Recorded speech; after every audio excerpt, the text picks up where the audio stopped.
La Inquisición. La Iglesia la inventó para salvar almas humanas, sin embargo acabó produciendo un sufrimiento humano inenarrable. La palabra Inquisición conlleva imágenes de tortura y crueldad. La tortura se utilizaba simplemente para sonsacar confesiones. Entre sus víctimas se incluyen Juana de Arco y Galileo, pero ¿sabemos realmente qué sucedió y por qué? Básicamente, todo lo que se ha afirmado sobre la Inquisición es erróneo por defecto. Y es erróneo porque nunca hubo acceso a la realidad que se escondía detrás de la Inquisición. La Inquisición. Ciudad del Vaticano, octubre de 1998. En una petición de examen de conciencia sin precedentes y en honor al año Jubileo 2000, el Papa Juan Pablo II convoca a un tribunal especial de historiadores y académicos para celebrar un simposio sobre lo que él mismo denominó una fase tormentosa en la historia de la Iglesia, que hoy en día se conoce como la Inquisición.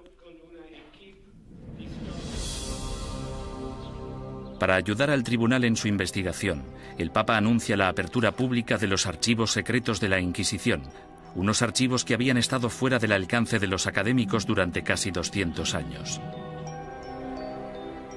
El pontífice, de 79 años de edad, se enfrenta así a una de las cuestiones más cruciales en su trayectoria. ¿Debería la Iglesia Católica pedir disculpas por los pecados cometidos durante la Inquisición? El tema es un polvorín de controversia, incluso entre los historiadores.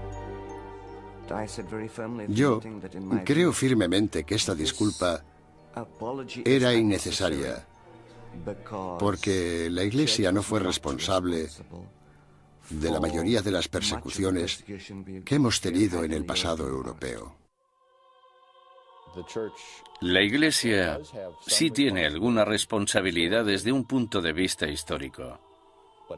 Fuera lo que fuere lo que la Inquisición hizo mal, no se puede decir que no fuera responsabilidad del papado.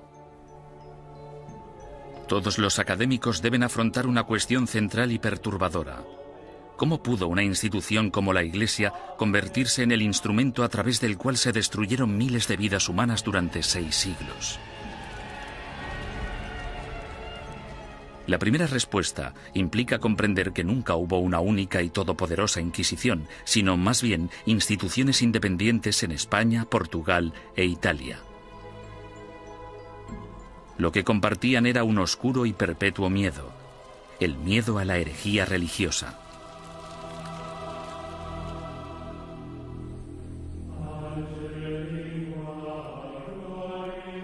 Año 1100 después de Cristo. El corazón de la Alta Edad Media. Una frágil alianza de reinos y provincias, conocida como el Sacro Imperio Romano, ocupa gran parte de lo que hoy conocemos como la Europa moderna. Tras la conversión del emperador Constantino al cristianismo y durante casi 800 años, la religión considerada antaño como una secta insurgente se convirtió en la única fe legal, penetrando en todos los niveles de la vida personal, social y política. El cristianismo latino europeo simbolizaba no solo la fuerza civilizadora en un mundo bárbaro, sino también la promesa de la salvación después de la muerte. El clero y los ciudadanos vivían temerosos del duro juicio de Dios. Con todo, seguía habiendo disidentes que se atrevían a desafiar la sagrada doctrina cristiana. La Iglesia tachó a estos rebeldes de pecadores o herejes. El estar equivocado en relación al dogma de la Iglesia no te hace hereje porque existen muchos dogmas religiosos. Lo que te convierte en hereje es que las autoridades eclesiásticas te informen de que no estás en lo cierto e insistir en tus convicciones ante esa autoridad. La palabra herejía proviene del latín airesis, que significa elección. Alrededor del siglo XII, herejía cobra un significado mucho más amenazante. Se convierte en un peligro mortal para la sociedad y para el hombre en una traición a Dios. Según el derecho civil, los criminales acusados de traición serán castigados con la muerte y sus bienes serán confiscados. ¿Qué otro motivo es necesario para que aquellos que ofendieron a Jesús, Hijo del Señor, sean expulsados de la comunión cristiana y privados de sus bienes? Papa Inocencio III. A pesar de la posición inamovible de la Iglesia en considerar esto un delito, los grupos de pensamiento libre siguieron emergiendo e insistiendo en interpretar a Dios a su manera. Entre dichos grupos se encontraban los valdenses, predicadores itinerantes que erraban por el sur de Francia y el norte de Italia, viviendo en apostólica pobreza. El atractivo de los valdenses parece que fue su visión de un cristianismo simplificado, de la habilidad de todos para predicar si se poseía la inspiración del Espíritu, sin importar si se era clérigo o no. La Iglesia insistía que cualquiera que quisiera dedicarse a la predicación pública debía ser acreditado por el obispo de su diócesis. Cuando los valdenses se negaron a dejar de predicar, el Papa Lucio III emitió un edicto, conocido como Bula Papal, que tachaba el movimiento de hereje y excomulgaba a todos sus seguidores. La herejía se contemplaba como una amenaza a la comunidad cristiana. Era algo que podía perturbar a la gente, y no solo perturbar, sino que podía enajenar a toda la sociedad de la fe. Por eso era tan importante luchar contra ella. Los valdenses fueron suaves en comparación con los herejes más radicales, los cátaros. Los cátaros veían su fe como la única verdadera y se mostraban completamente hostiles ante la Iglesia establecida, a la que consideraban perniciosa. Los cátaros llamaban a sus sacerdotes perfecti o buenos cristianos. Comprometidos con una vida de estricta abstinencia, los sacerdotes no podían mentir, blasfemar, comer carne ni mantener relaciones sexuales. Acusaban a la Iglesia organizada de abusar cada vez más de su poder clerical. La austeridad de los perfecti cátaros parecía, en comparación, sumamente atractiva. En ese sentido, era una vergüenza para la Iglesia que existiera un grupo capaz de vivir realmente de acuerdo con la fe de Cristo y sus apóstoles, mientras que los abogados y administradores de la Iglesia vivían como grandes príncipes. Alrededor del siglo XIII, Europa era un foco de herejía. Al sur de Francia floreció el catarismo. La tensión aumentó hasta que una conspiración cátara asesinó a un representante papal que predicaba en la región del Languedoc en el año 1208. Ultrajado, el Papa Inocencio III reclamó una nueva cruzada en contra de los herejes. Lo que hizo fue básicamente pedir a la nobleza del norte de Francia que se trasladara al sur del país y que convenciera a los nobles de la región, que no perseguían al movimiento cátaro, de que lo hicieran y que propiciaran las condiciones adecuadas para erradicar a los cátaros del mundo rural. El Papa denomina esta guerra santa contra sus semejantes cristianos la Cruzada Albigense, en honor a la catedral francesa de la ciudad de Albi. Las atrocidades que cometieron sus cruzados del norte se convirtieron en legendarias. Los perfecti cátaros, fácilmente identificables por sus atuendos negros, eran asesinados en el acto. Los perfecti no intentaron esconderse, en parte porque la muerte les liberaba de este terrible mundo material en el que el Dios mezquino les había sumergido. Tenían una tímida tendencia al martirio. Sin embargo, tras años de matanzas, los astutos perfecti decidieron desprenderse de su atuendo distintivo y camuflarse gradualmente. A pesar del celibato, incluso empezaron a viajar con mujeres afirmando que eran sus esposas. El Papa Inocencio III volvía a enfrentarse al mismo rompecabezas del principio. El objetivo de la Iglesia era esparcir la salvación y un hereje muerto solo era bueno para el diablo. El pontífice en apuros consideró el sistema judicial del momento. El procedimiento habitual, el acusatorio, forzaba a la parte injuriada a hacer una acusación pública. Si la parte acusadora no conseguía probar su caso, entonces ésta era castigada del mismo modo en que habrían castigado al acusado. Este proceso hacía que incluso los que tenían una queja real se mostraran reacios a presentar una acusación. Inocencio III se dio cuenta de que esas reglas no servirían para su objetivo a largo plazo. En el año 1215, el Papa congregó a todos los líderes cristianos en el Cuarto Concilio de Letrán, celebrado en Roma. Inocencio utilizó el encuentro para anunciar sus nuevas normas para la persecución de herejes y clérigos descarriados. La Santa Inquisición había nacido.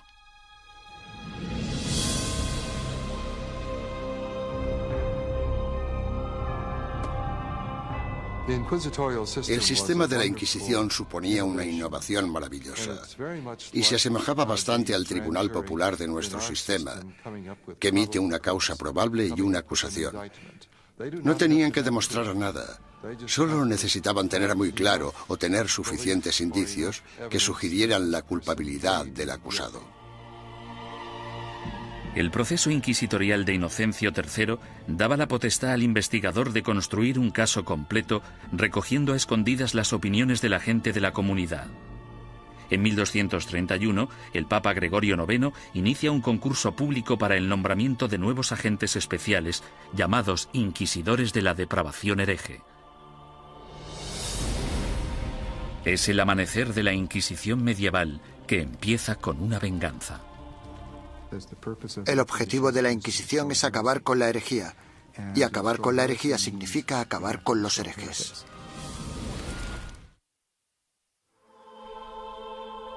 El Papa Inocencio III fracasó en su intento de eliminar a los cátaros, la secta más poderosa del sur de Francia. Sin embargo, en 1231, su sucesor, el Papa Gregorio IX, tramó un plan para volcar todo el poder del nuevo sistema legal de la Inquisición contra ellos. El Papa nombró a muchos sacerdotes y frailes inquisidores y los mandó a tierras germanas y francesas para que acabaran con los criminales religiosos. Los herejes que rehusaron retractarse de sus creencias y continuaron predicándolas fueron quemados en la hoguera. Si fracasaban los herejes, iban al infierno. El objetivo de todo esto era salvar a tanta gente como fuera posible, pero había que hacer ciertas cosas si se querían salvar muchas vidas. El Papa Gregorio pronto se percató de que encontrar a un buen inquisidor era muy difícil. Los más entusiastas a menudo eran fanáticos fuera de control. Conrad de Marburg, el más célebre de los primeros inquisidores, convenció a Gregorio IX de que había descubierto una secta secreta alemana llamada los luciferinos. El modus operandi de Conrad consistía en reclutar a una pandilla de linchamiento, arrestar a los supuestos herejes y ofrecerles dos opciones: retractarse o arder vivos.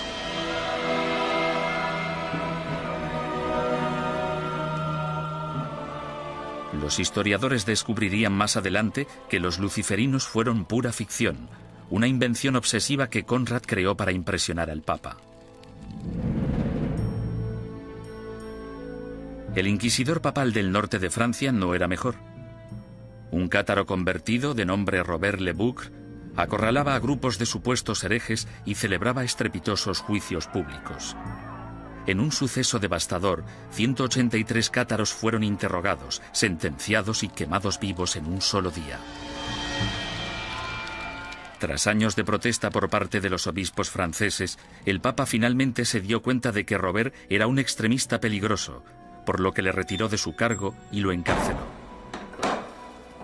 Había que hacer algo, y tenía que haber alguien mejor para hacerlo que estos individuos, devotos, aunque extremadamente incompetentes y peligrosos. Este fue el momento en el que Gregorio IX se fijó en los dominicanos. Fundada por Santo Domingo en 1216, la orden dominicana estaba capacitada para realizar el trabajo de inquisidor. Educados como teólogos, los dominicanos estaban habituados a la vida en la calle y a predicar contra la herejía. A mediados del siglo XII, Gregorio IX ordenó a 4 docenas de inquisidores dominicanos que buscaran y procesaran a los cátaros, los valdenses y a los demás grupos herejes. El pontífice anunció de forma oficial a sus obispos la llegada de los inquisidores a los burgos y pueblos de Francia, Italia, Alemania y España. Ordenamos que se les reciba amablemente y que se les trate con honor, dándoles buenos consejos, ayuda y apoyo, de tal modo que puedan realizar la tarea que les ha sido encomendada.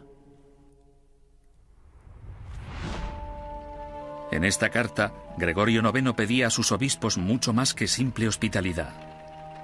En su búsqueda de herejes, los inquisidores papales necesitaban confiar en información interna, rumores y otras habladurías recogidas gracias a una red informal de clérigos informadores que trabajaban como espías.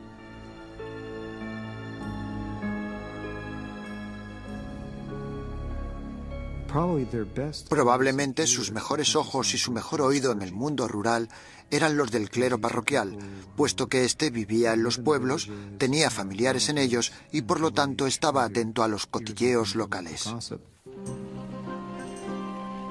En sus incursiones a lo largo de la geografía, los inquisidores llegaban a un pueblo acompañados normalmente de un notario o escribiente para documentar el procedimiento o, en ocasiones, de un sirviente o un guardaespaldas.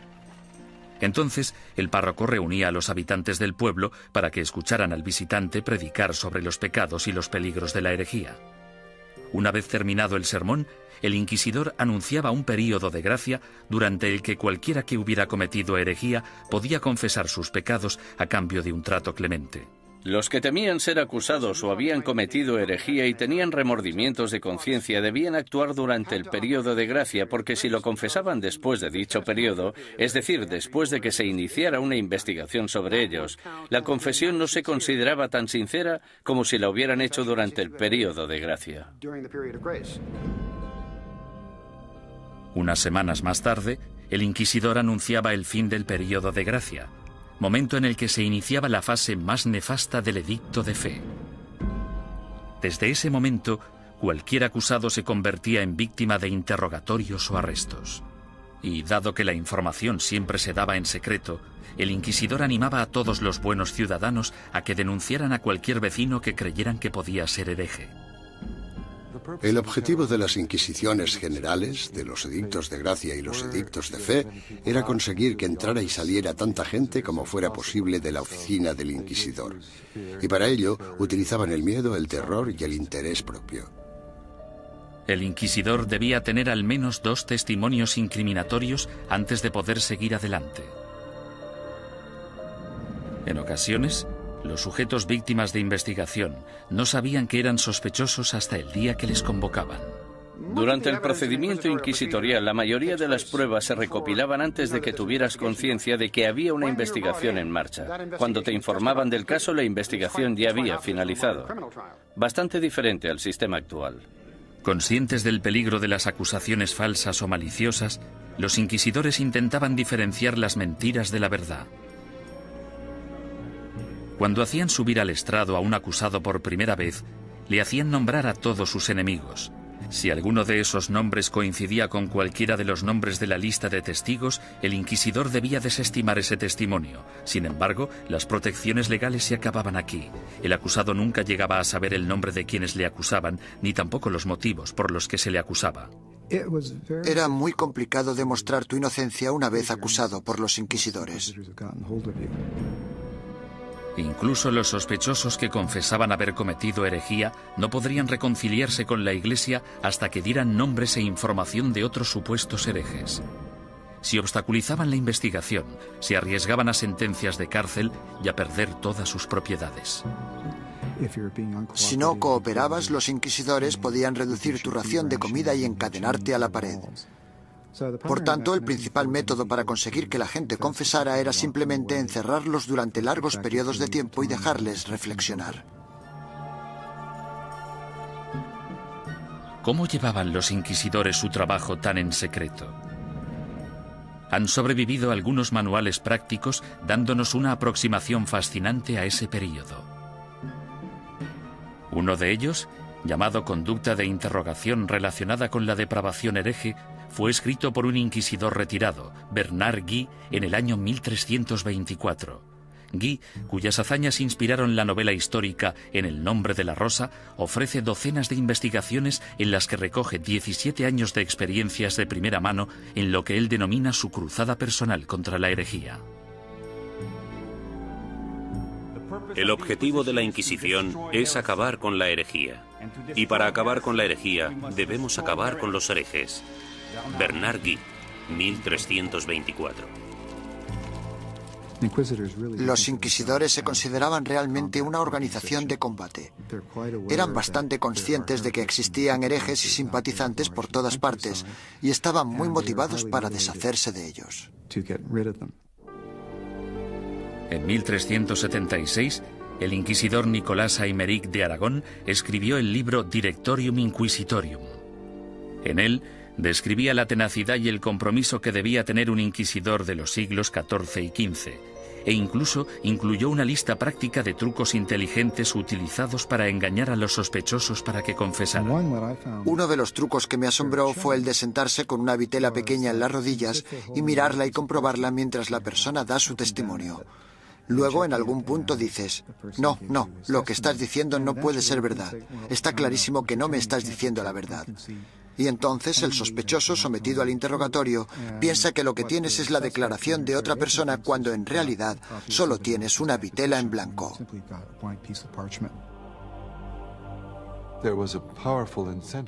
Los inquisidores estaban altamente motivados para llegar hasta la verdad como fuera. Y si era necesario, pisotear algunos derechos de los acusados, pues se hacía en nombre de la verdad. Existe otro aspecto espeluznante en el trabajo del inquisidor: la tortura. En la Edad Media se consideraba un método aceptable para la detección de mentiras siempre que hubiera razones suficientes para justificarla. En el siglo XX, cuando hablamos de tortura, pensamos en violencia física para obligar a la gente a decir la verdad. En aquel entonces, se trataba de un método para averiguar si el acusado estaba diciendo la verdad. Y este era el rol inicial de la tortura. Era un instrumento legal que entraba en juego en un momento dado del caso y bajo unas circunstancias muy específicas. Antes de 1252, la Iglesia prohibía a los inquisidores que utilizaran la tortura en sus investigaciones. Pero tras el asesinato del inquisidor Pedro Mártir en Lombardía a manos de los cátaros, el Papa Inocencio IV abrió la veda y dejó que métodos antiquísimos, en especial la tortura, entraran en la lucha contra la herejía. El oficial o párroco debe obtener de todos los herejes que capture una confesión mediante la tortura, pues de hecho son todos ladrones y asesinos de almas. Papa Inocencio IV. Por lo tanto, la tortura no fue algo inventado por los inquisidores. En este caso, solo seguían los dictámenes de la ley. La tortura se destinaba a dos tipos de prisioneros: los que se negaban a retractarse y los que parecían saber más de lo que contaban. Los inquisidores escogían la técnica de la tortura, pero dejaban el trabajo en manos de torturadores profesionales, expertos en causar dolor. Para empezar, debían describir la tortura a la persona. Luego debían mostrar los instrumentos de la tortura al acusado. Y tras dar 3 o 4 pasos como estos, el acusado sufría alguno de esos métodos de tortura. Sin embargo, dicho acusado podía decir en cualquier momento: ya he tenido suficiente. La estrapada era uno de los métodos de tortura más populares en la Edad Media y el Renacimiento. Las manos del acusado se le ataban a la espalda y a una cuerda que se colgaba de una viga en el techo. En algunas ocasiones se añadían pesos en los pies de la víctima. Una vez izado, se bajaba al prisionero y se le volvía a levantar de un tirón o se le sacudía violentamente. Los atornilladores de piernas o las prensas de espinillas eran instrumentos mecánicamente más sofisticados para causar dolor. Con cada vuelta de tornillo, más aguda se volvía la presión sobre las piernas del prisionero. En medio de toda esta mutilación se encontraba el notario del inquisidor, apuntando con esmero y fidelidad los acontecimientos de la sesión y listo para anotar la confesión tan pronto se produjera. El clero justificaba todo esto como un acto de benevolencia. Al fin y al cabo, si la tortura llevaba a la confesión, el injuriador podía finalmente reconciliarse con Dios y recibir la salvación.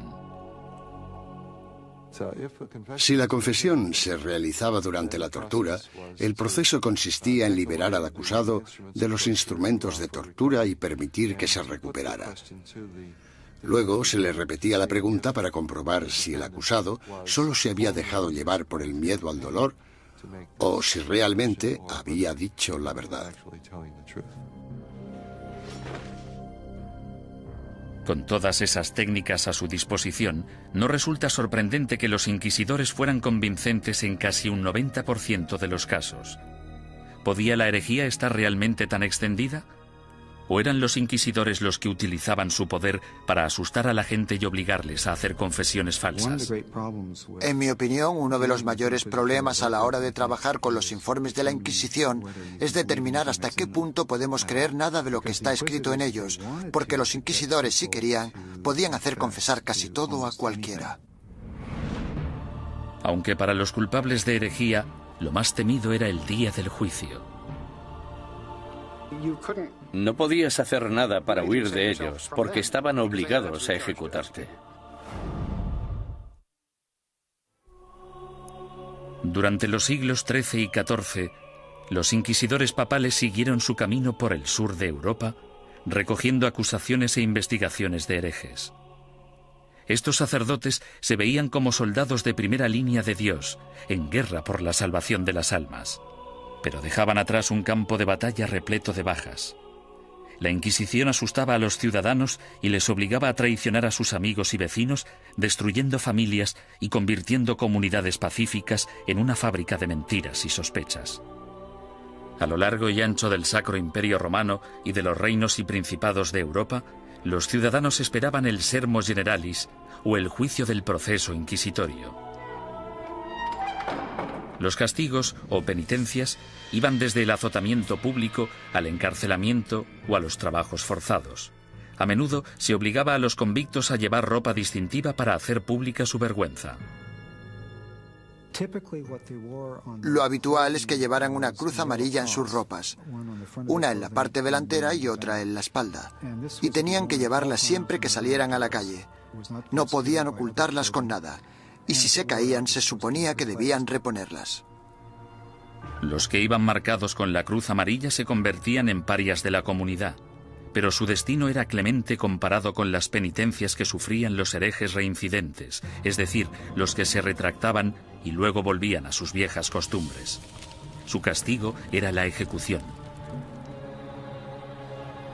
El derecho canónico, sin embargo, prohibía a los miembros del clero participar en cualquier juicio de sangre, por lo que los inquisidores entregaban a los herejes condenados a las autoridades civiles. Los inquisidores derramaban algunas lágrimas de cocodrilo y decían algunas palabras con la esperanza de que las autoridades civiles mostraran clemencia con esa gente. Sin embargo, su mayor deseo era que los condenaran a la hoguera. Cuando la Inquisición entregue a los culpables de herejía al poder civil, el magistrado de la ciudad deberá hacerse cargo de ellos en el acto y, en un periodo máximo de 5 días, deberá ejecutar las leyes hechas contra ellos. Papa Inocencio IV, 1252. Una vez completado el juicio Sermo Generalis, las autoridades laicas escoltaban a los condenados hasta un emplazamiento alejado de las calles de la ciudad. Allí los ataban a estacas de madera apuntaladas sobre toneladas de leña. Los inquisidores nunca acudían a estas ejecuciones. Se te permitía hacer la última confesión a un sacerdote si lo deseabas. Sin embargo, puesto que estabas bajo la custodia del poder laico, no podías hacer nada para escaparte de ellos porque estaban obligados a ejecutarte. Quemar en la hoguera es una de las sentencias de muerte más horribles que se puedan imaginar. Las llamas podían tardar horas en consumir por completo al condenado.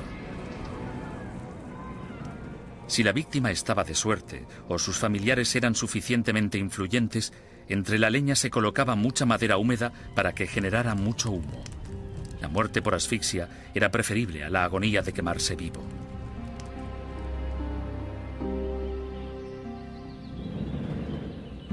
Ni siquiera la muerte podía liberarte de las garras de la Inquisición. En ocasiones, personas que habían muerto hacía años recibían acusaciones post-mortem y eran condenadas por herejía. Se saqueaban sus tumbas y se lanzaban sus restos a la hoguera. Desgraciadamente para la familia del fallecido, lo peor aún estaba por llegar. Las autoridades civiles confiscaban automáticamente todas las propiedades de los herejes fallecidos, dejando desvalidos a sus esposas e hijos sin importar su lealtad religiosa. La mañana siguiente a una ejecución a menudo atraía a los coleccionistas de reliquias, basureros que acudían con sacos a barrer las cenizas en busca de piezas de cadáveres. En la mayoría de los casos no se trataba ni de necrófagos ni de locos. Normalmente eran los que creían que aquellos que morían ejecutados eran mártires y merecían ser venerados. Mucha gente pensaba que los herejes eran buenos cristianos y los inquisidores gente malvada, por tanto podía darse un contraataque. El siglo XIV fue testigo del punto más álgido de la campaña de la Inquisición. Gracias a su inmenso poder, la Iglesia combatía la traición con la misma dureza incluso contra sus propios rangos. Cuando un grupo de franciscanos decidió desvincularse de la orden y llamarse a sí mismos franciscanos espirituales, el Papa Juan XXII les acusó de abandonar los ideales de su fundador, San Francisco de Asís, y ordenó a la Inquisición que acabara con ellos. Tras quemar en la hoguera a 4 líderes franciscanos espirituales en Marsella el año 1317, la mayoría de los rebeldes restantes volvieron a la orden original. Durante los 150 años de la Inquisición papal de Gregorio IX, los principales movimientos herejes, los cátaros y los valdenses, fueron virtualmente erradicados de la Europa occidental.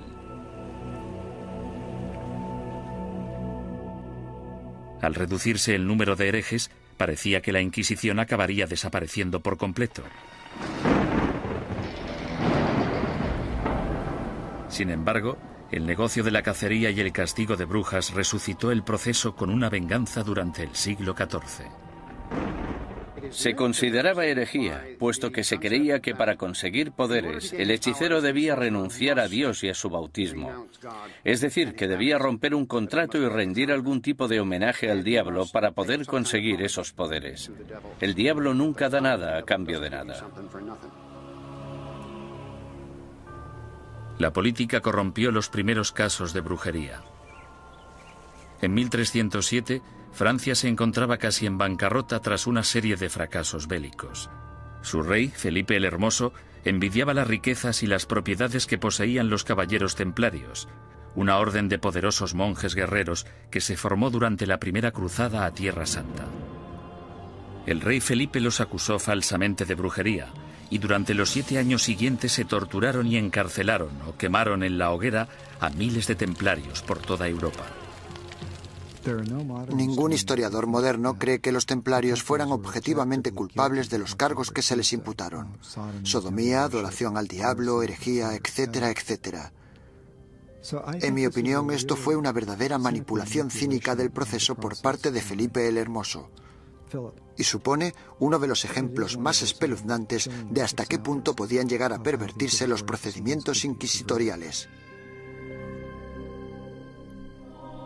Un siglo después, tras su triunfo sobre los ingleses en Orleans, Juana de Arco fue capturada y encarcelada por sus enemigos, que temían su creciente poder político. La entregaron al Tribunal Inquisitorial, organismo que utilizaron como instrumento en su contra.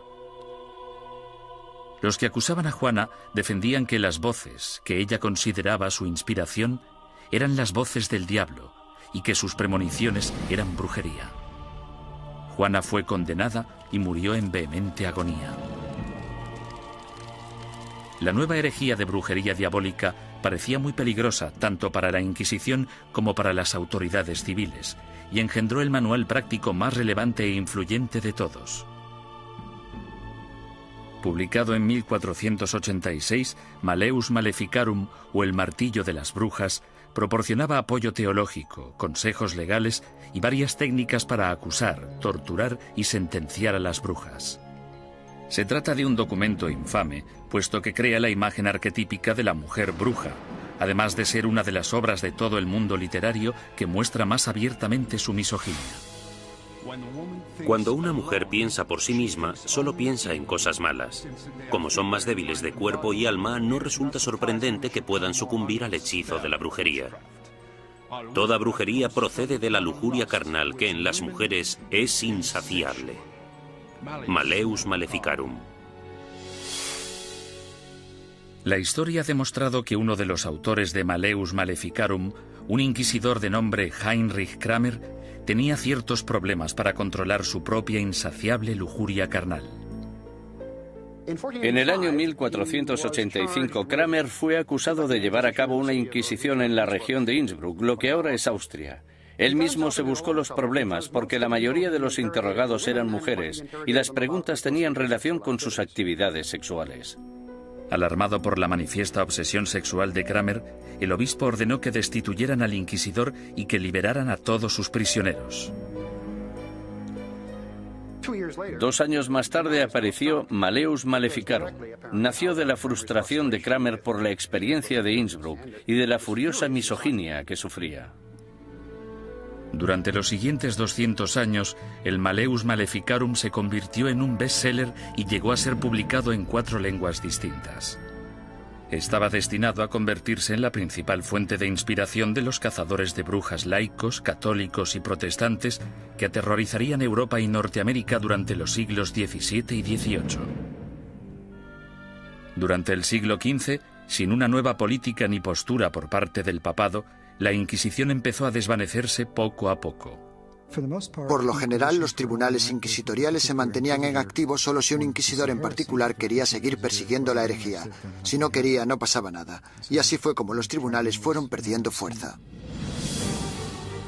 Sin embargo, en España, la astucia política del rey y la devoción de la reina se apoderaron del proceso inquisitorio e hicieron que su aterrador poder recayera en su propia gente. El número de personas que se quemaban vivas en una misma hoguera era pasmoso, incluso para los estándares actuales.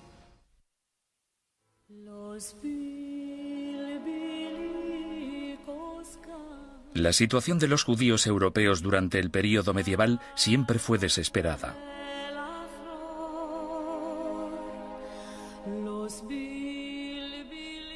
Expulsados de una nación tras otra, a partir del siglo IV, algunos finalmente se establecieron en España.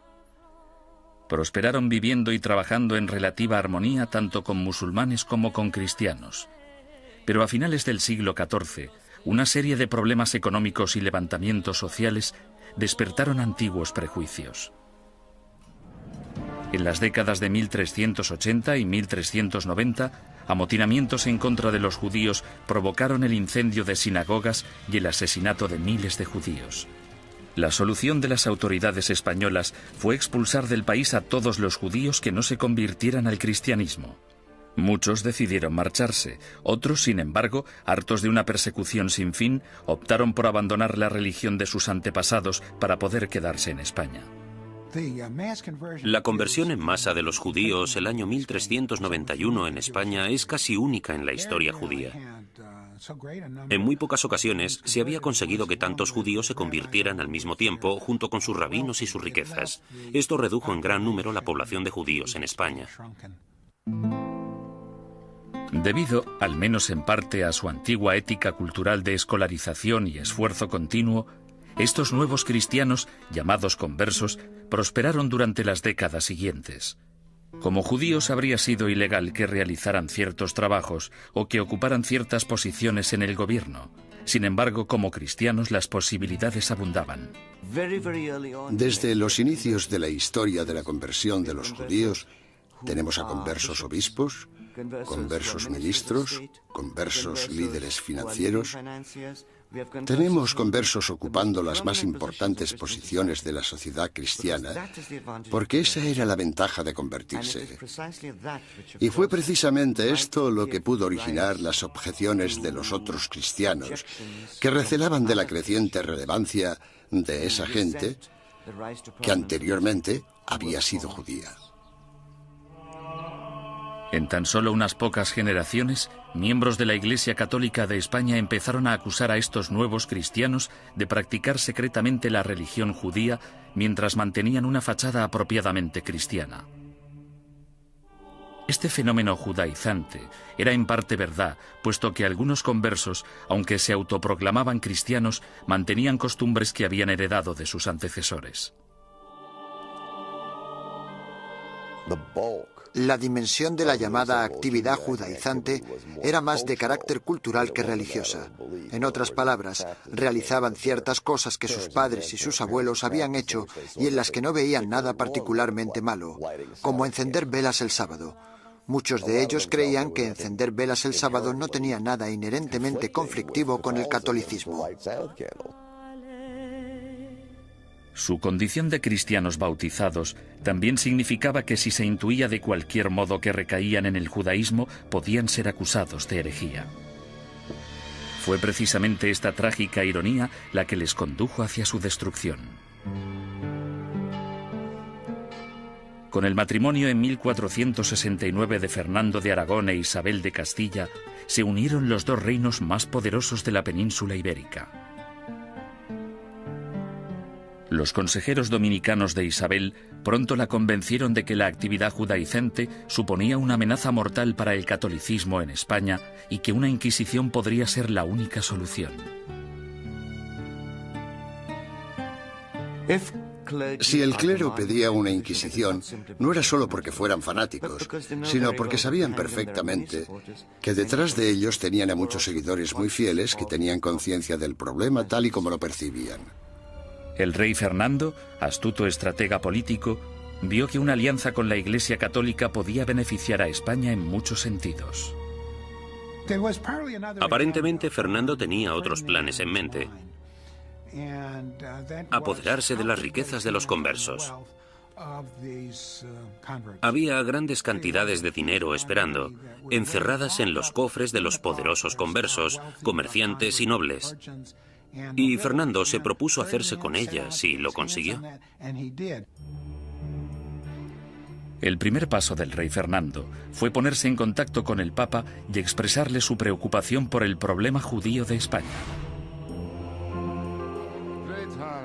Es enorme el daño que los cristianos sufren con el contacto, las relaciones y la comunicación con los judíos, que siempre intentan de un modo u otro seducir a los leales cristianos y apartarlos de nuestra santa fe católica. Fernando el Católico. Bajo la presión del insistente rey español, el Papa Sixto IV emitió una bula papal que instauraba una inquisición para erradicar la depravación hereje en España y que iba dirigida a los conversos judíos. Esta nueva Inquisición española fue algo completamente distinto a todos los demás tribunales inquisitoriales anteriores. Sus normas garantizaban que el rey Fernando, y no el Papa, controlaba todos y cada uno de los aspectos de sus actividades. El tribunal de mayor grado, llamado la Suprema, consistía en 6 o 7 hombres nombrados personalmente por el rey. Solo un miembro, el inquisidor general, era nombrado oficialmente por el Papa, y aún así, este tenía que haber sido nombrado antes por Fernando. Aunque os guste el título de inquisidor, somos yo y la reina quienes os hemos nombrado, y sin nuestro apoyo muy poco podéis llevar a cabo. Rey Fernando. Esto significa que el Estado empieza ya en la Inquisición española a tener cierto poder de control sobre la institución. Esto no era así en la Edad Media. El 6 de febrero de 1481 se celebró el primer auto de fe en Sevilla. En este acto, que se convertiría en el símbolo de la Inquisición española, un centenar de hombres y mujeres conversos fueron acusados de practicar secretamente la religión judía y juzgados ante la Iglesia. 6 de ellos pagaron el más alto precio. Fueron quemados en la hoguera. En mitad del auto siempre se celebraba una ceremonia. Los dominicanos elegían a sus mejores oradores, los que tenían la voz más fuerte, y en ocasiones los sermones duraban media hora, 1, 2 horas. Los participantes eran despojados de toda dignidad.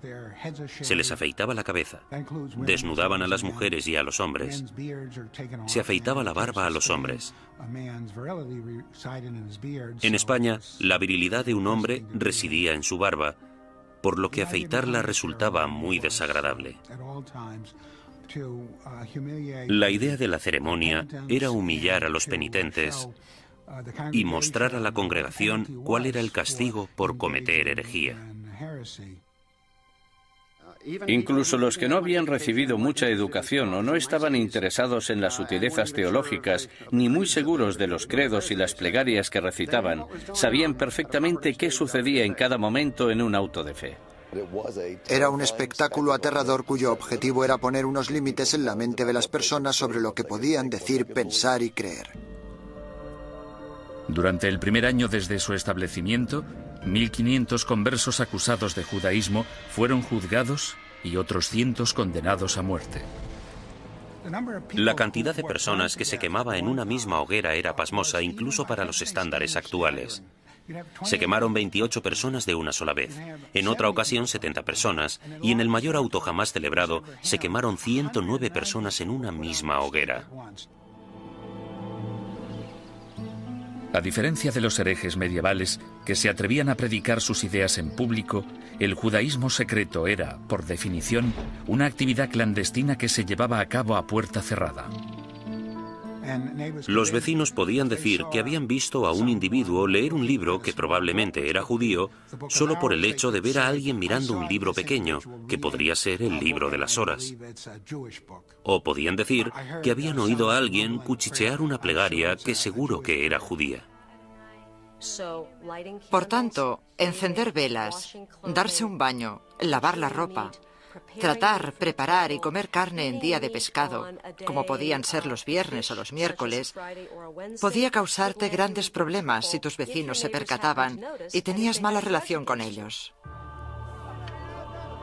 Las acusaciones provocaban más acusaciones. Algunos conversos se delataban a sí mismos con la esperanza de limpiar su historial y frustrar así el ataque de sus enemigos. Sin embargo, solo se podía conseguir una penitencia clemente si se hacía una confesión completa, y eso significaba dar los nombres de compañeros herejes. La única forma de escapar de todo eso era escoger nombres de otras personas de la comunidad.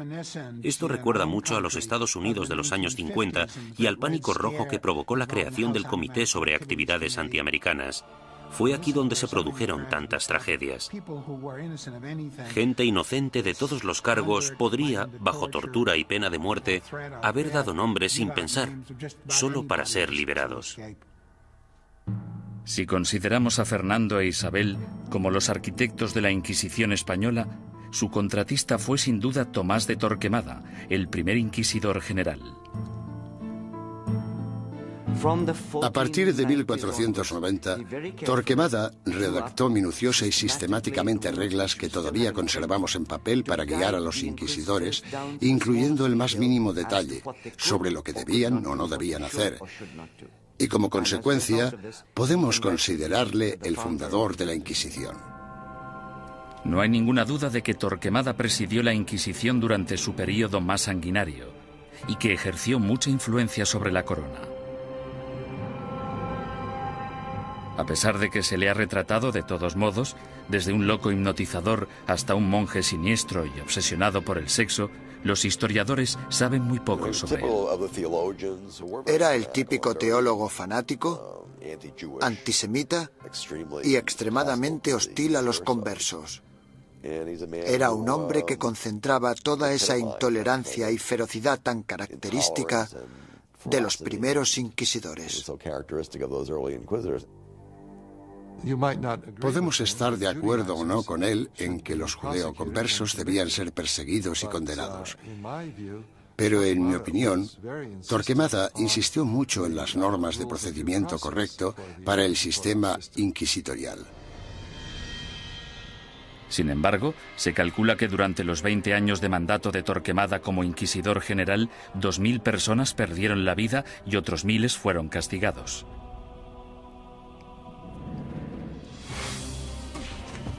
A ello se le sumó un alocado complot de asesinato que selló el destino de los judeoconversos españoles y aseguró el papel de la Inquisición en España durante los siguientes 200 años.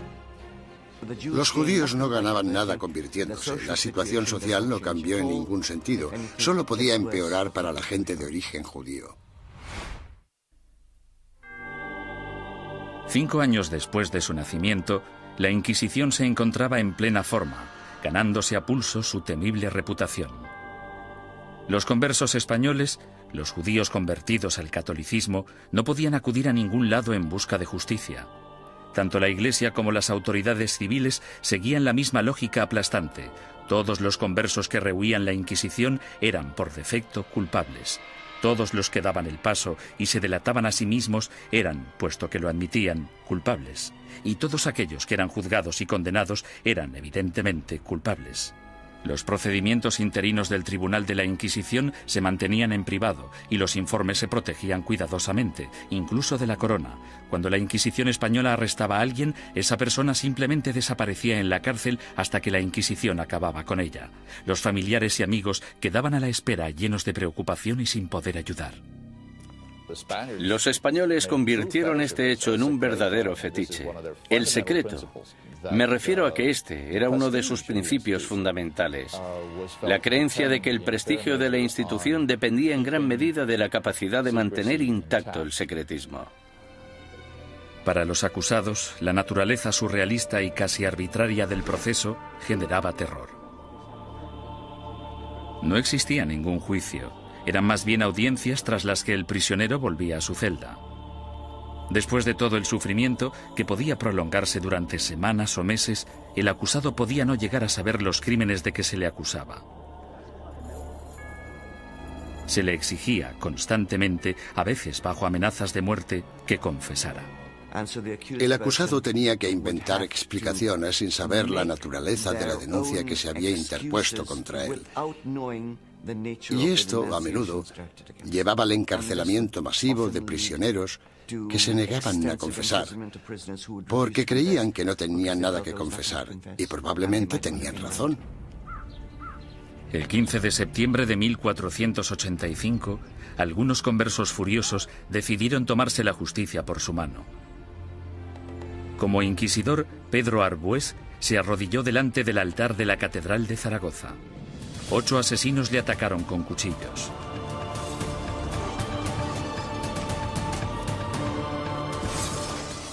Arbués murió al día siguiente, y con él la esperanza de todos los conversos españoles, pues el desdichado complot hizo que los judíos perdieran la simpatía pública para siempre y garantizó a la Inquisición un lugar en la sociedad española durante las generaciones venideras.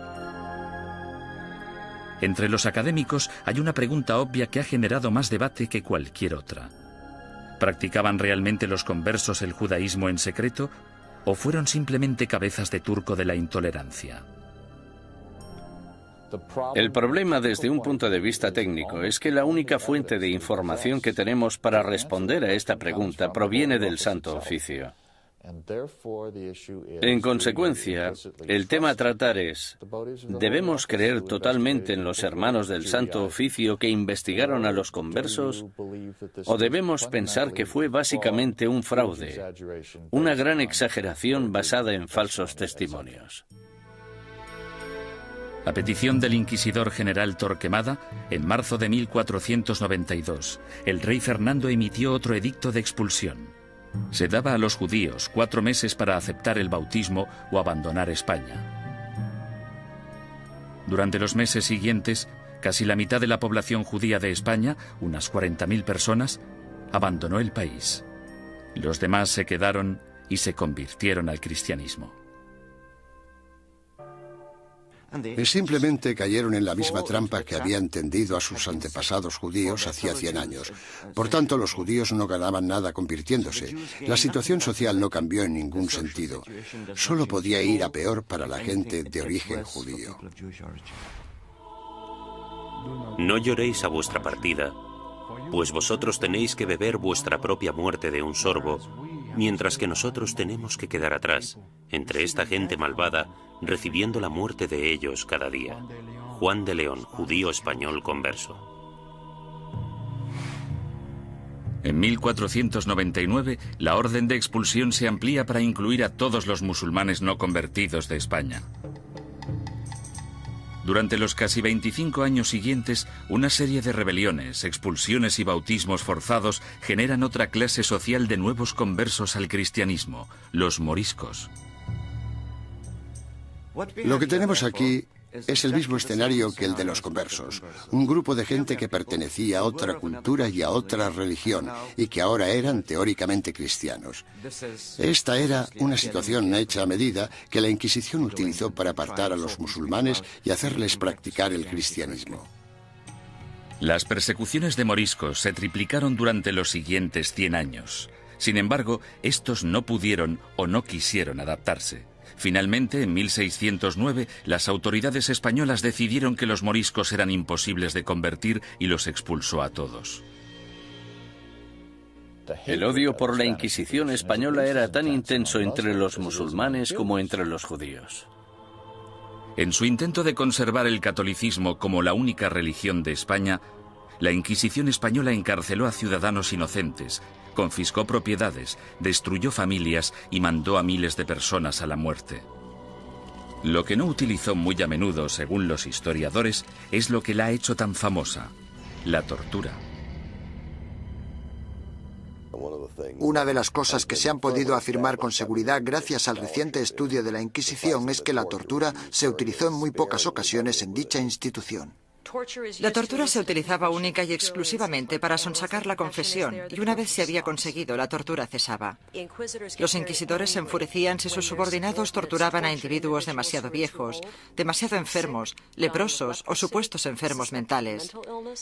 Tampoco querían que se torturara a niños.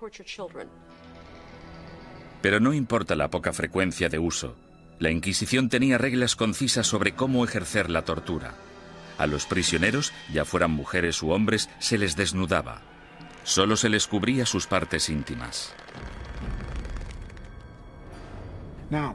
No todo el clero de entonces practicaba el celibato, y todos los que lo practicaban no eran capaces de contemplar una escena de estas características una y otra vez sin sentir el más mínimo arrebato de sadismo o satisfacción sexual. Decir que esto podía prolongarse durante siglos es no comprender en absoluto la naturaleza de la sexualidad humana. La garrucha, versión modernizada de la estrapada medieval, se convirtió en el método de tortura más común. El potro, probablemente el instrumento de tortura más famoso de todos, también era muy efectivo, aunque tenía algunos inconvenientes. Su uso no podía prolongarse porque una de las reglas vitales de la tortura era que la Inquisición no podía derramar sangre. Si se vertía una gota de sangre, la tortura debía suspenderse. La toca, o tortura con agua, se convirtió en la favorita de los inquisidores españoles. Durante el terrible sufrimiento, la boca del prisionero se mantenía abierta a la fuerza y se introducía una pieza de ropa por la garganta. Luego se vertía agua por la garganta, de modo que la pieza de ropa quedaba empapada y provocaba al prisionero violentos espasmos. Durante la Inquisición española, la tortura no podía aplicarse más de 3 veces y nunca durante más de 15 minutos.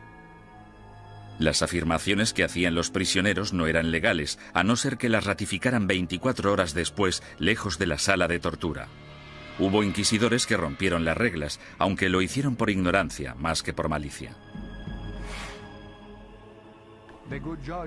El buen juez debe hacer caso omiso de los gritos, lloros, suspiros, temblores o del dolor del acusado. Y toda tortura debe realizarse con tal cuidado que el acusado no se vuelva loco, ni quede herido, lesionado ni indebidamente angustiado. J. Damunder, testigo ocular de las torturas. Se les pedía que siguieran las normas del libro, eso era todo. Yo no he encontrado, sinceramente, demasiados indicios de que se rompieran dichas normas. Me refiero a que tal vez estaban más dispuestos a seguir los procedimientos que los policías de hoy en día. La Inquisición española realizó algunas innovaciones en el área del castigo. La cruz amarilla que llevaban los herejes medievales en sus vestimentas evolucionó hasta un atuendo llamado San Benito. Estas ropas debían vestirse en el juicio conocido como el auto de fe o acto de fe, y luego por encima de la ropa de calle mientras durara la penitencia. La gente que iba por la calle era objetivo de todo tipo de comentarios sarcásticos. Los niños les tiraban piedras, todo esto hacía muy difícil poder ganarse la vida. Ni tan siquiera la muerte liberaba al hereje de la vergüenza.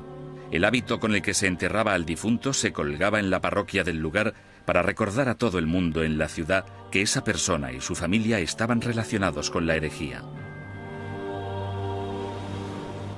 Muerte y humillación no eran los únicos escollos de la Inquisición.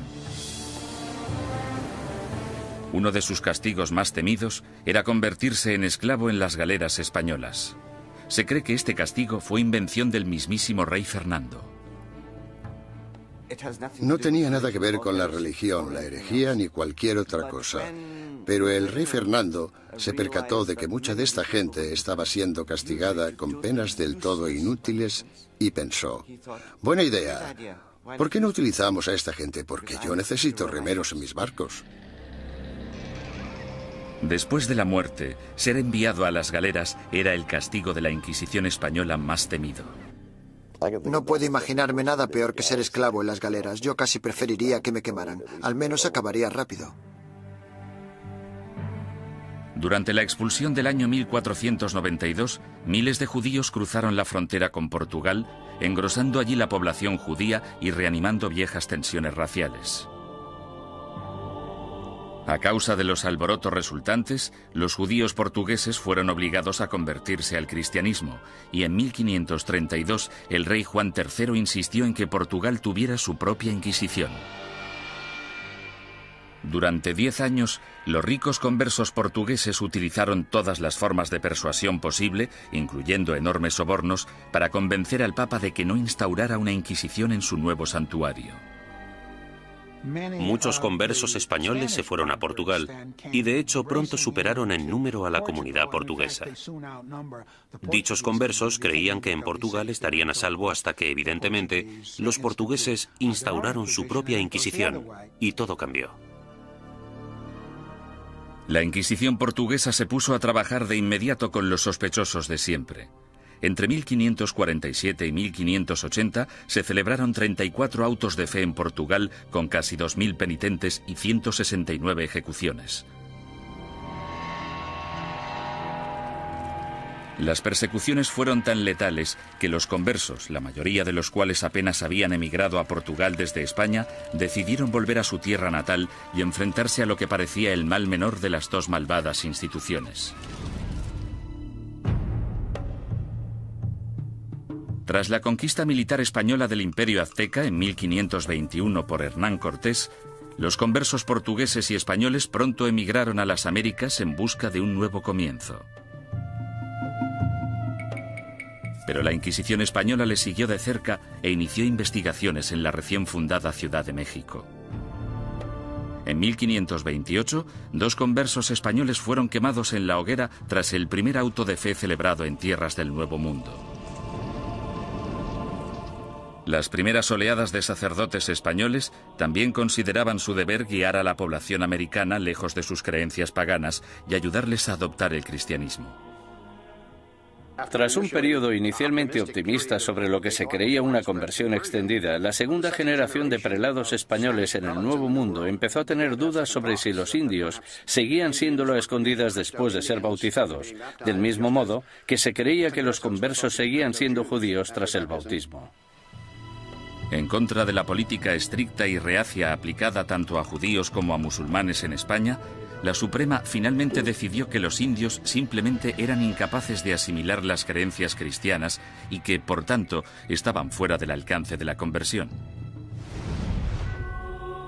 Sin embargo, la Inquisición pronto se enfrentaría a su mayor enemigo hereje de todos los tiempos, el protestantismo. Y en ocasiones incluso fueron torturados por la Inquisición, lo que parece muy injusto, pero eran protestantes y eran una presa fácil.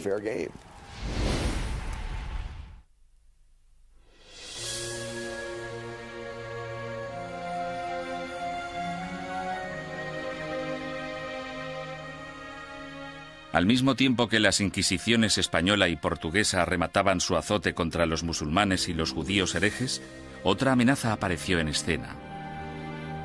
En 1517, un sacerdote alemán llamado Martín Lutero dejó su famoso tratado, las 95 tesis, a las puertas de la iglesia de Wittenberg.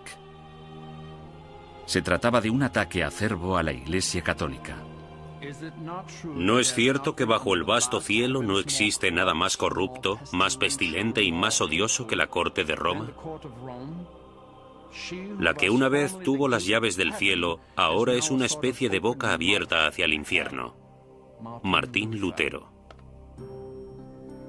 La carismática protesta de Lutero evolucionó hasta convertirse en una auténtica revolución religiosa. El movimiento de la Reforma sacudió a toda Europa. Alrededor del año 1550, las coronas de Dinamarca, Noruega, Suecia y Finlandia ya se habían acogido a la nueva religión llamada protestantismo. El Papa estaba furioso. La forma en la que se contemplaba desde Estados Unidos la amenaza soviética de los años 50 y 60 sería muy parecida a la forma en la que Roma en aquel entonces contemplaba la amenaza protestante. Con sus ajetreados puertos y su extensa red europea de comercio, era solo cuestión de tiempo que las ideas protestantes empezaran a viajar hacia la España católica. En 1577, dos grupos independientes de adinerados protestantes convertidos fueron descubiertos y arrestados en Sevilla y en Valladolid. Estos arrestos de finales de 1550 fueron terribles para la administración inquisitorial y para el gobierno real, puesto que muchos de los sospechosos ocupaban altos cargos en la burocracia gubernamental. El descubrimiento de dos organizaciones protestantes en dos de las mayores ciudades de España causó oleadas de pánico por todo el país católico. El rey español Carlos V, que había dedicado los últimos 30 años a la lucha contra el protestantismo en Alemania, exigió una purga rápida y despiadada. Su aliado en Roma, el Papa Pablo IV, volcó todo el poder de la Iglesia en el ataque contra el protestantismo y emitió una bula papal sin precedentes en la que permitía a la Santa Oficina Española ejecutar a los ofensores que cometían un crimen por primera vez e incluso a los que se arrepentían.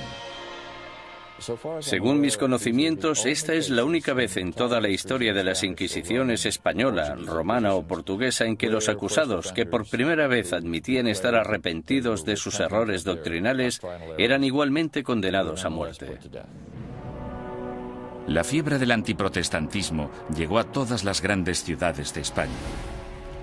Fueron quemados en la hoguera sacerdotes, monjas, soldados ingleses e incluso 3 niños que murieron junto con sus madres. En poco más de 3 años, tras el descubrimiento de protestantes en España, el protestantismo se había eliminado por completo. Nunca reaparecieron. España se caracteriza por no tener protestantes. El sangriento ataque a los protestantes entre los años 1559 y 1562 también marcó el punto más álgido de la ceremonia del auto de fe en términos de asistencia, pomposidad y pura teatralidad. Anticipándose a los juicios de cientos de protestantes herejes, el inquisidor general Fernando Valdés se propuso deliberadamente modernizar el auto de fe de forma grandilocuente.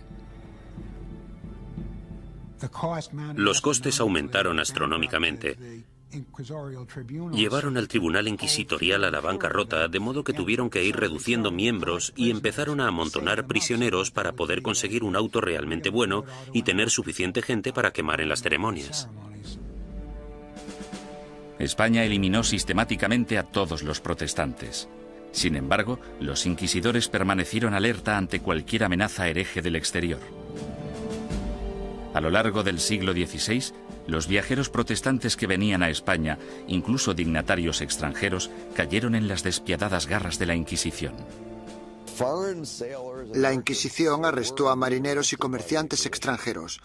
En ocasiones incluso llegó a torturarlos, lo que es muy injusto, pero eran protestantes y eran una presa fácil. Mientras que España parecía haber triunfado ante el protestantismo, no pudo hacer nada ante los efectos de otra de las invenciones alemanas, la imprenta. Hacia finales del siglo XVI, libros y panfletos escritos por víctimas de la Inquisición española avivaron el negocio de forma importante. Los líderes protestantes, que aspiraban a poner el mundo en contra de la España católica, explotaron estos horribles relatos de tortura, encarcelamientos y muerte. Las cuerdas, que eran de tamaño pequeño, se ataban a los huesos del prisionero atravesándole la carne y haciendo que la sangre borboteara por 8 puntos diferentes al mismo tiempo. Mientras el prisionero se resistía a hacer cualquier confesión respecto a lo que los inquisidores le preguntaban, tiraban de las cuerdas de esta manera 4 veces sucesivas. John Foxe, El libro de los mártires. La mala publicidad de la Inquisición no era el único escándalo al que se enfrentaba la Iglesia católica. En 1542, Roma fue sacudida por la noticia de que Bernardino de Ochino, el líder de la admirablemente austera y piadosa orden católica de los capuchinos, había abandonado Italia para unirse al protestantismo. La deserción de Ochino, una de las figuras relevantes más admiradas en la Iglesia, finalmente incitó al Papa a tomar una decisión. La respuesta del papado a este tipo de escándalos fue la creación de lo que se esperaba que fuera un método más eficaz de rastreo de herejes para detenerlos antes de que se convirtieran en una amenaza o en causa de bochorno. El 4 de julio, el Papa Pablo III ordenó el establecimiento de una Inquisición romana, la primera Inquisición en suelo italiano en más de 200 años. Una comisión de 6 cardenales dirigiría el Santo Oficio, aunque a diferencia de la versión española, dirigida por la Corona, el poder de la Inquisición romana estaba única y exclusivamente en manos del Papa. Independientemente de lo que hiciera mal la Inquisición, no se puede decir que no fuera un error del papado. Durante el siglo XVI, la Inquisición romana gozó de gran prestigio y poder político. Los papas Pablo IV y Pío V subieron al poder tras servir a la Iglesia como inquisidores. A pesar de sus sangrientos mandatos, en términos de número de protestantes ejecutados, estudios recientes muestran que la Inquisición romana fue pionera en reformas judiciales que serían las predecesoras del sistema legal actual. Los prisioneros de la Inquisición romana podían disponer de un abogado e incluso reunir testigos que testificaran a su favor. 300 años antes de que se inventara la figura del abogado de oficio, la Inquisición romana ya proporcionaba abogados gratuitos a los indigentes acusados. Como mínimo, la Inquisición escuchaba o pretendía escuchar las explicaciones del acusado de un modo que los demás sistemas judiciales no contemplaban. La justicia civil era en muchos sentidos peor que la del Santo Oficio. Torturaban a los acusados más despiadadamente, los condenaban con más rapidez. Los acusados no morían a causa de la tortura en el sistema inquisitorial, sí en cambio en los tribunales civiles. Sin embargo, la Inquisición romana se volvió en contra de algunos de los mayores pensadores del Renacimiento. Estaban muy preocupados por el tema de las escrituras y parecía que Galileo las cuestionaba basándose en cuestiones muy controvertidas en aquel entonces. El ataque de la Inquisición romana contra el protestantismo supuso mucho más que arrestos, castigos y ejecuciones. En 1559, el Vaticano publicó su Índice de Libros Prohibidos, en el que listaba cientos de libros y autores considerados peligrosos para la fe y la moral de los buenos católicos. Cualquier ciudadano que poseyera uno de estos libros prohibidos podía ser arrestado. Algunos autores encontraron sus libros listados en este índice simplemente porque una o dos frases sueltas se habían considerado erróneas. Sir Thomas More, político inglés que irónicamente fue decapitado por su lealtad a la religión católica, también fue considerado un autor prohibido. En relación a ciertos pasajes de sus libros, el índice decía: podéis leer este libro, pero debéis saltaros este pasaje. Es cierto que mucha gente famosa aparecía en este índice y, por tanto, estaban prohibidos. Los historiadores cuestionan si dichos índices tuvieron algún impacto real. Hay literalmente miles de títulos en cada índice, y aparte de un grupo de inquisidores y de obispos, pocos sabían exactamente qué estaba prohibido. Con mis investigaciones he podido demostrar que en Cataluña, por ejemplo, nadie hacía caso al índice. A lo largo de todo el siglo XVI, las librerías de Barcelona vendieron públicamente libros que aparecían en el índice de libros prohibidos. Simplemente fingían no conocerlo. Como instrumento de censura, el índice de libros prohibidos resultó ser algo de mucho ruido y pocas nueces. Sin embargo, no hay ninguna duda de que la Inquisición romana tuvo un efecto represivo sobre las ideas intelectuales y científicas y que destruyó las vidas y los legados de algunos de los mayores pensadores del Renacimiento. Giordano Bruno fue uno de los genios más excéntricos del siglo XVI. Medio filósofo, medio loco, su visión del cosmos, considerada inverosímil en su época, de hecho se anticipó a la concepción actual del sistema solar. Bruno era un visionario. Se consideraba casi una segunda reencarnación de Cristo, aunque de hecho tenía sus dudas sobre la divinidad de Dios, pensamiento por el que fue acusado. El tratado más famoso de Bruno, publicado en 1584, pronto le hizo merecedor de aparecer en el Índice romano. De título Sobre el universo infinito y los planetas, es una mezcla extravagante de misticismo y astronomía de Copérnico. Bruno lanzó la teoría de que existe vida inteligente en otros planetas situados más allá de las estrellas. Enseñaba que la unificación de todas las religiones, incluidas el Islam y el judaísmo, era la única salvación de la humanidad. Estas creencias herejes provocaron aversión tanto entre los católicos como entre los protestantes.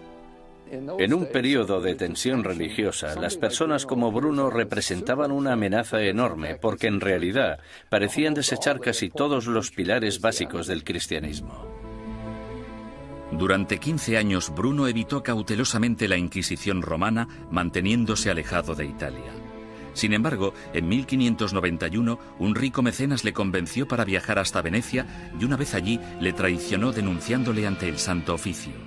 El encarcelamiento y el juicio de Bruno duraron 7 años, durante los que el tribunal romano llegó prácticamente a implorarle que abandonara sus creencias herejes. Él se negó. Habría sido como repudiar toda su vida.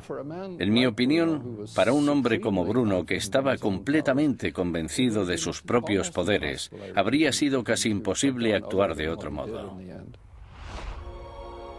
Tal vez vuestro miedo a juzgarme sea mayor que mi miedo a ser juzgado.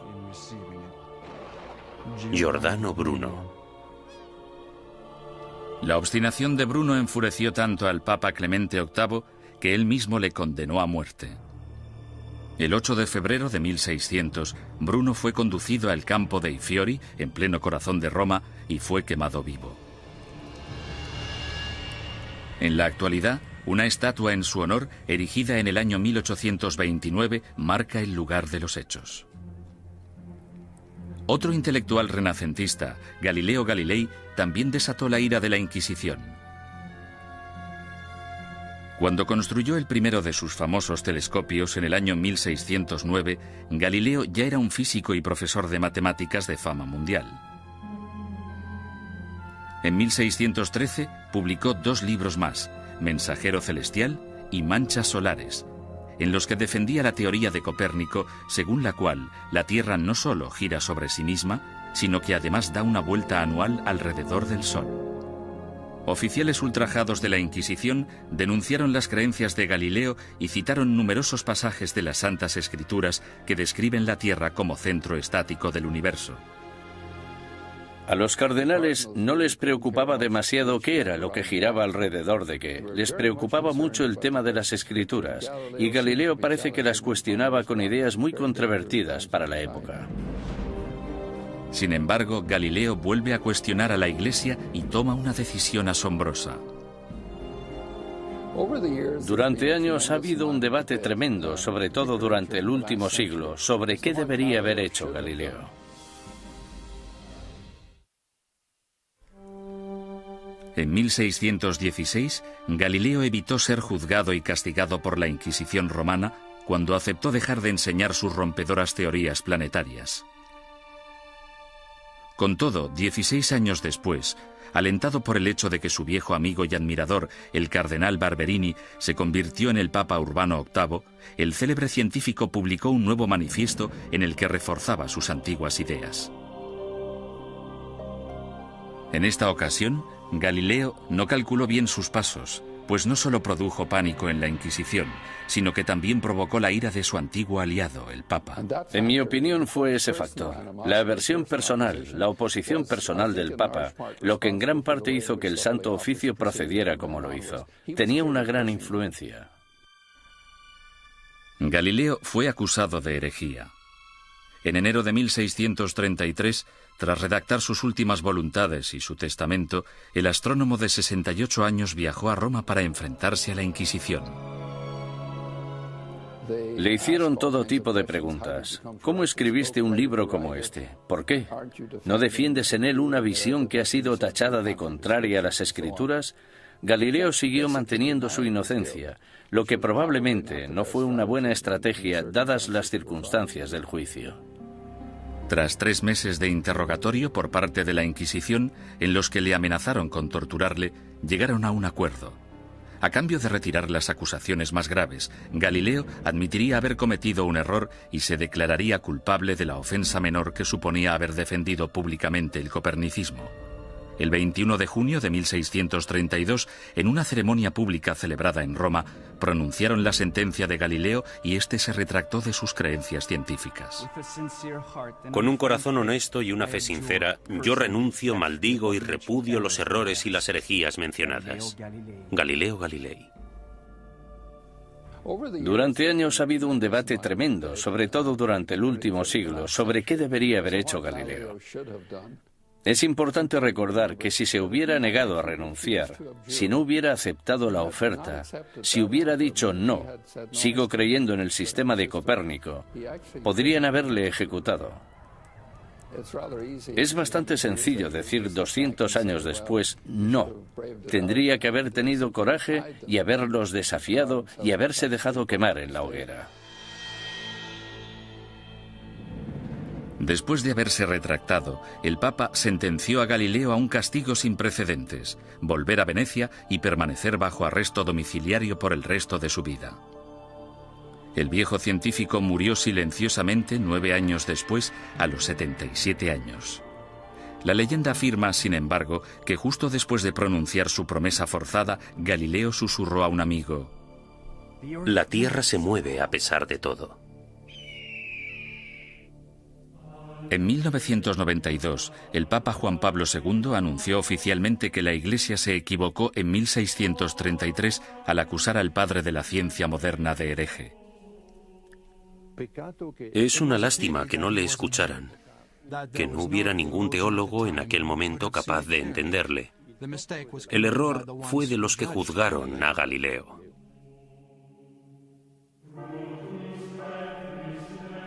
Los siglos XVII y XVIII fueron un período de declive para todas las inquisiciones.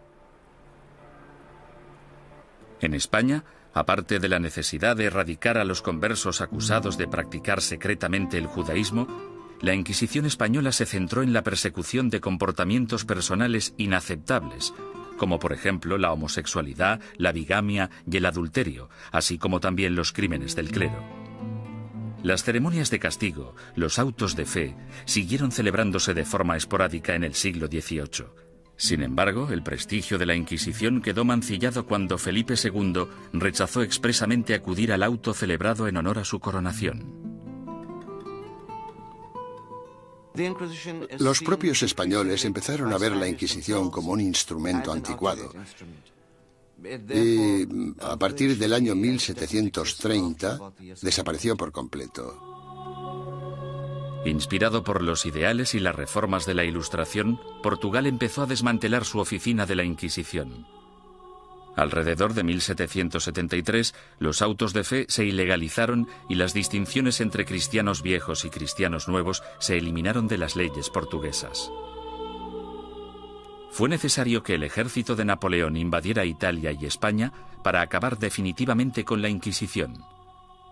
Algunas de las primeras acciones del régimen francés al entrar en Madrid en 1808 fueron abolir la Inquisición, confiscar todas sus propiedades y llevarse todos los archivos que encontraron. Napoleón fue incluso más lejos en Roma, donde no solo confiscó los archivos, sino que también se llevó como prisionero al Papa. En 1814, el imperio napoleónico se derrumbó y el Papa Pío VII regresó sano y salvo a Roma.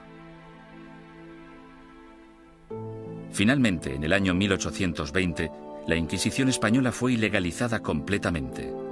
Al oír la noticia, grupos de ciudadanos asaltaron el palacio, quemando y destruyendo todos los informes inquisitoriales. Algunas personas cuyos familiares habían sido juzgados no querían que se supiera. Por eso los robaron y los destruyeron. A pesar de la aplastante realidad, el papado se negó a admitir que el final de la Inquisición era inevitable. La Inquisición romana continuó ejerciendo teóricamente, no en la práctica, durante los siguientes 150 años. En 1965, el Papa Pablo VI reorganizó el Santo Oficio llamándole la Congregación para la Doctrina de la Fe. Todavía existe en la actualidad, aunque solo interviene como consejera en asuntos eclesiásticos. No realiza investigaciones ni impone la doctrina de la Iglesia.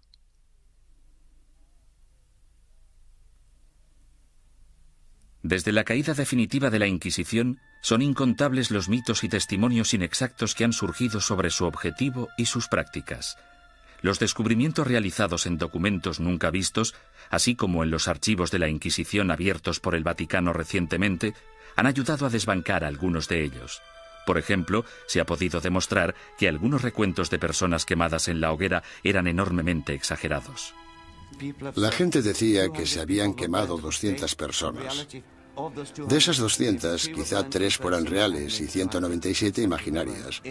Poco a poco hemos podido fijar los números reales de las personas que fueron ejecutadas.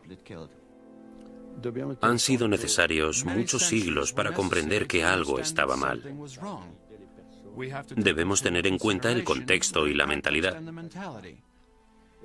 Mucha gente creía que la Inquisición era un instrumento necesario y, aunque no gustaba demasiado, se aceptaba. Sin embargo, otros eruditos advierten que una visión revisionista de la Inquisición nos podría estar llevando demasiado lejos en la dirección errónea. Era una institución malvada. Si se mira todo en conjunto, yo diría que la Inquisición fue exactamente como la han descrito, y que no necesitamos un lavado de cara de la Inquisición, más de lo que necesitamos una revisión del Holocausto.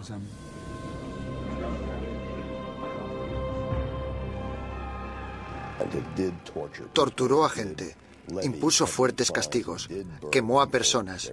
Había teólogos fanáticos en las Inquisiciones, había antisemitas en las Inquisiciones. Todo esto es innegable.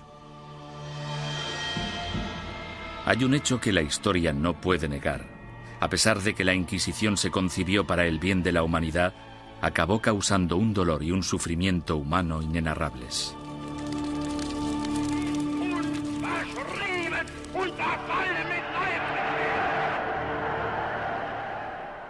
Las Inquisiciones existieron durante casi 6 siglos y lucharon por la necesidad de un grupo de imponer sus ideas sobre las de los demás. Esa necesidad sigue existiendo en la actualidad.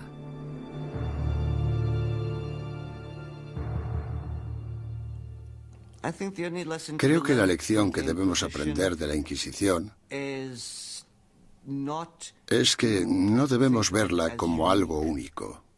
Es un fenómeno recurrente que se ha dado a lo largo de la historia en todos los países, porque es un fenómeno natural. Es un fenómeno internacional. Es más, es innato en la condición humana utilizar las inquisiciones como método de imposición de nuestras preferencias culturales. El peligro siempre está al acecho. Cuando una sociedad se ve amenazada, sin importar si esa sociedad es una sociedad religiosa como la Iglesia Católica del siglo XVI o una nación-estado del siglo XX, cuando se desafía a una sociedad, el resultado más común es una respuesta violenta que a menudo no está reglada por la ley.